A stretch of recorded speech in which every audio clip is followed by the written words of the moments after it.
Optimism is the faith that leads to achievement. Nothing can be done without hope and confidence.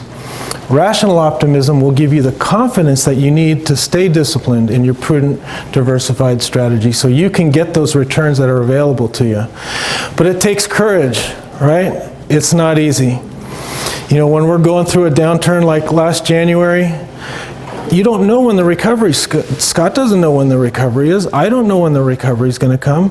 But I know if we remain prudently diversified in thousands of holdings all around the world, that recovery comes. It's come every single time. Not 99% of the time, 100% of the time. To find courage, it takes knowledge, and that's why we teach these classes each and every month. So you guys get the knowledge, so you can get that confidence that you need. The first thing that's necessary for wealth creation is freedom, right? Without freedom, we have nothing. So we owe everything to our military, Army, Navy, Air Force, Marines, our local police department, the National Guard. Without freedom, there's no prosperity. Look at Syria. Look at the city of Aleppo right now. It's being reduced to rubble, parts of the city. There's no prosperity there. There's no freedom there. We have prosperity because we have freedom.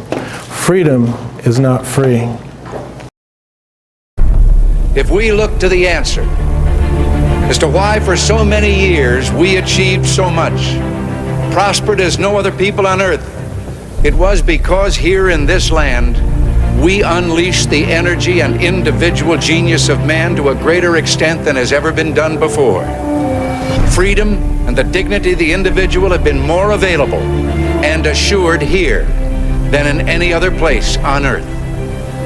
The price for this freedom at times has been high, but we have never been unwilling to pay that price. Those who say that we're in a time when there are no heroes, they just don't know where to look.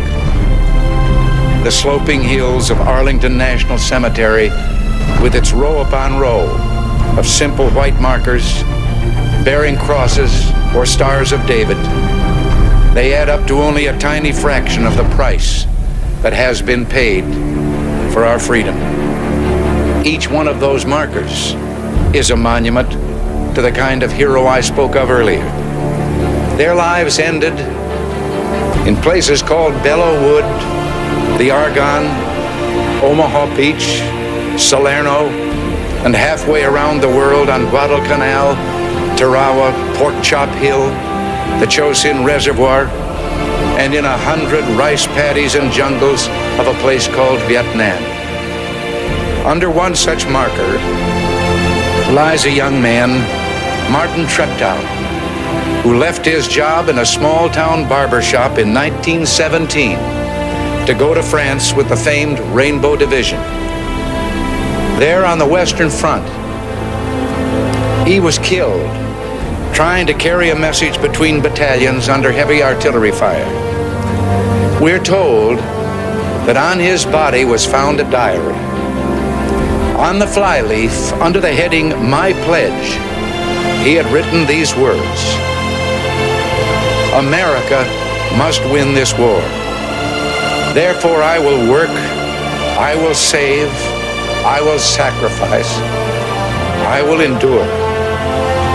I will fight cheerfully and do my utmost as if the issue of the whole struggle depended on me alone."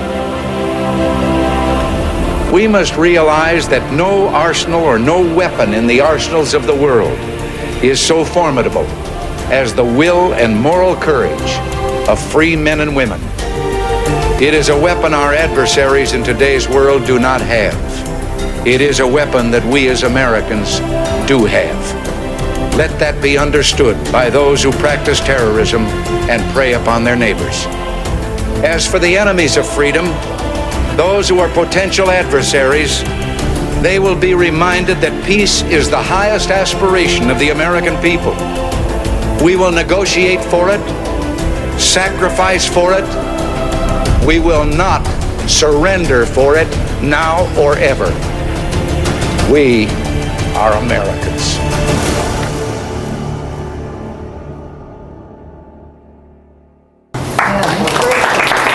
Pretty awesome. So we owe a lot. Without that freedom that they provide us, we have nothing. You cannot do anything without the freedom. So you can be rationally optimistic because of the freedom. Wealth creation is constant. It's ongoing.